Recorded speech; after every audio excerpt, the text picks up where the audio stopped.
Hi, this is Adam Finn with Wrestling Video Solutions, and I'm going to give you another Wrestling Tools tutorial. This time I'm going to show you how to find the track wrestling tournament IDs for each of the different types of events that you might run. First, I'll pop over here to Cam Twist just to show you exactly what I'm talking about. You can see down here in the configuration for scoreboard, for live scores, and for multi-ticker, they're all very similar.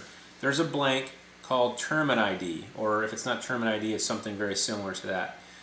In this case, I have entered into it an actual tournament ID. It's OT-303-7009. Now, what I'm going to do now is I'm going to show you where I got that number and where you'll get similar numbers in the future so you can make sure that you pull the data for the right events that you're going to broadcast. So I'll pop over here to my web browser, and I'm already logged into Track Wrestling testing over here. So this is what the Track Wrestling website looks like. If you look in the center here, you'll see that there are a list of events that are upcoming, and if you hover your mouse over any one of those, you're going to see a little blurb pop up that says video key, and then it gives you the code that you need to plug into that tournament ID field on each of those different effects.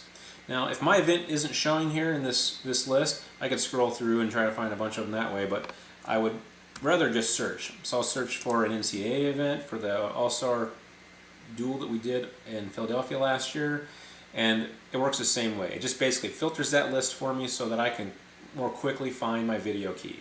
And this works great for open tournaments, freestyle tournaments, and predefined tournaments, and some of the major types of tournaments. But it does not work for the new statistics program. So I need to show you how to do that a little bit differently. For that, we'll pop over here to TrackWrestling.com, and on the left-hand side, we'll click on the statistics program. And then in the center, it shows you all the different statistics programs, and they're basically age group oriented.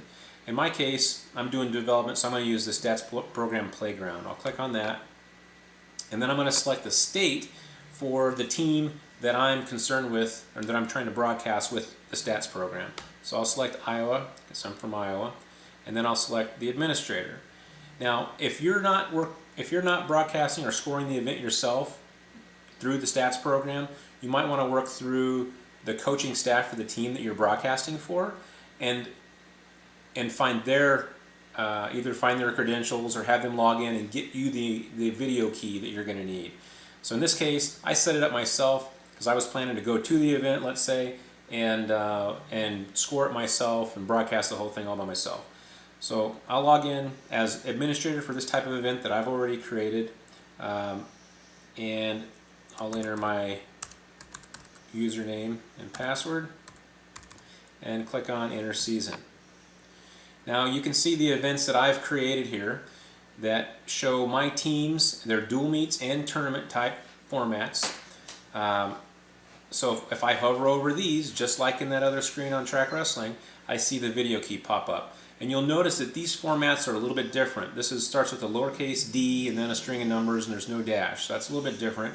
And this test tournament down here starts with a lowercase e and then a string of numbers. So they're both a little bit different. You have the statistics program tournaments and statistics program dual meets. And then you have the standard event IDs that you'd pull from a normal track wrestling type event.